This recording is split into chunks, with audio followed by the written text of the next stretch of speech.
Inilah suasana di lokasi kejadian kebakaran pada hari kedua, pasca kebakaran pada Kamis malam tanggal 26 September tahun 2024, sekira pukul 20.30 waktu Indonesia Barat, di kota Sinabang, Kecamatan Simelu Timur, Kabupaten Simelu, Aceh.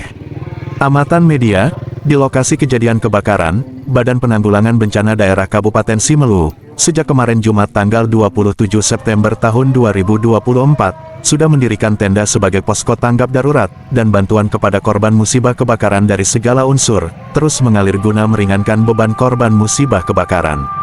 Selain itu, hari ini Sabtu tanggal 28 September tahun 2024, Kodim 0115 Simelu, juga mendirikan tenda, sebagai bantuan kepada korban di lokasi kejadian kebakaran.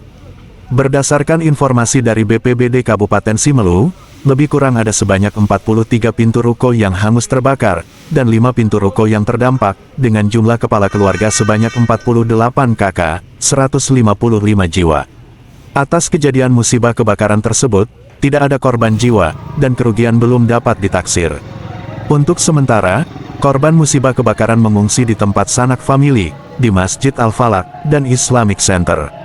Semoga para sahabat, saudara kami yang tertimpa musibah, diberikan kekuatan, kesabaran, dan ketabahan atas musibah tersebut. Sabtu, tanggal 28 September tahun 2024.